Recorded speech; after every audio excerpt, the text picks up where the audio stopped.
সেরা স্বাদে মজাদার চিকেন ফ্রাই, দেখতে যতটা সুন্দর খেতেও কিন্তু অনেক ভালো। হ্যালো এভরিওয়ান, সবাই কেমন আছেন? আশা করছি ভালো আছেন। আজকে একদম ভিন্ন স্টাইলের একটি চিকেন ফ্রাই রেসিপি আপনাদের মাঝে শেয়ার করছি, আর ঘরে থাকা কিছু সামান্য উপকরণ দিয়ে খুব সুন্দরভাবে বানিয়ে নিতে পারবেন। তো চলুন কথা না বাড়িয়ে দেখে আসি কি কি লাগবে। তো এখানে চিকেনের বুকের মাংসটি এভাবে লম্বা লম্বা করে কেটে নিয়েছি।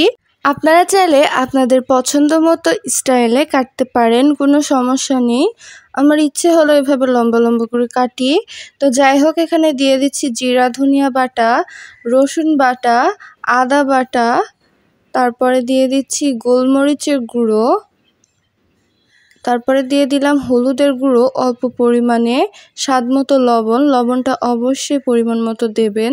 দিয়ে দিলাম মরিচের গুঁড়ো, মরিচের গুঁড়োটা আমার বাসায় করা, তাই দেখে এরকম কালার এসেছে। তো যাই হোক, এখন হাত দিয়ে খুব সুন্দর করে মিক্সড করে নিচ্ছি যতক্ষণ পর্যন্ত না ভালোভাবে মিশে যায়। এই তো আমাদের মিক্সড করা শেষ। এখন এর মধ্যে দিয়ে দেব একটি ডিম দিয়ে দেওয়ার পর আর হাত লাগাচ্ছি না, এখন চামচ দিয়ে খুব সুন্দর করে মিশিয়ে নিচ্ছি। এই তো দেখতে থাকুন, একটু শক্ত হয়ে গিয়েছিল, তো এভাবে খুব সুন্দর করে মিশিয়ে নিলাম। এখন এগুলো 10 মিনিট রেস্টে রেখে দেব। আর এখানে নিয়েছি ময়দা, একটি বাটিতে দিয়ে দিলাম জিরা ধনিয়ার গুঁড়ো, দিয়ে দিলাম স্বাদ মতো লবণ, একটুখানি হলুদের গুঁড়ো, তারপরে দিয়ে দিচ্ছি মরিচের গুঁড়ো অল্প পরিমাণে। তাহলে এটি খেতে ভালো লাগবে, মানে ভেতরে লবণ ঝাল হইলে আবার উপরে না হলে খেতে ভালো লাগবে না। তো যাই হোক, এভাবে হাত দিয়ে নাড়াচাড়া করে সব কিছু ময় মশলার সঙ্গে মিশিয়ে নিলাম। এই তো দেখুন আমাদের এগুলো মেশানো শেষ।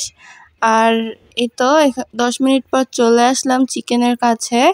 এখন সবগুলো একটা একটা করে উঠিয়ে নিচ্ছি, নিয়ে এখন ময়দাতে দিয়ে কোট করে নিচ্ছি। এই তো দেখতে থাকুন কিভাবে করে নিচ্ছি। জাস্ট এতটুকু ফলো করবেন, তাহলেই আপনাদের চিকেন ফ্রাই রেডি হয়ে যাবে। এখন একটি বাটিতে পানি নিয়েছি, এখন ওইটা দিয়ে ওখানে 2 থেকে 3 সেকেন্ড রাখলাম। রাখার পরে আবার তুলে ওই ময়দার মধ্যে দিয়ে আবার এভাবে কোট করে নিচ্ছি। এতটুকুই, বেশি একটা কঠিন কাজ না, খুবই সহজ একটি কাজ, আর খুবই সুন্দরভাবে হয়ে যায়। এভাবে আমি মোট 3 বার করে নেব। এই তো দেখুন আবার কিছুক্ষণ পর দিয়ে দিচ্ছি, আবার 2 থেকে 3 সেকেন্ড রেখে আবার উঠিয়ে নিলাম। নেওয়ার পরে আবার ওই ময়দার মধ্যে দিয়ে দিচ্ছি, দিয়ে এখন এভাবে কোট করে নিয়ে হাত দিয়ে চেপে চেপে প্রেস করতে হবে। এই তো দেখুন আমাদের হয়ে গিয়েছে। এখন একটি প্লেটে রাখছি, আর বেশিক্ষণ কিন্তু রাখা যাবে না, আমার কাছে মনে হচ্ছিল একটু বেশি লম্বা হয়ে গিয়েছে, তো একটুখানি কেটে নিয়েছি মাঝখান থেকে। আপনারা আপনাদের ইচ্ছা মতো করে শেপ দিতে পারবেন, কোনো সমস্যা নেই। এই তো দেখুন এখন উল্টিয়ে পাল্টিয়ে নিচ্ছি সব কিছু। আর অবশ্যই লো হিটে রান্না করতে হবে, বেশি করে দিলে কিন্তু একদমই ভালো লাগবে না, আর পুড়ে যাওয়ার সম্ভাবনা থাকবে। তাই আমি অল্প আঁচে রান্না করছি। আর তো দেখুন এই তো উল্টিয়ে পাল্টিয়ে নিচ্ছি।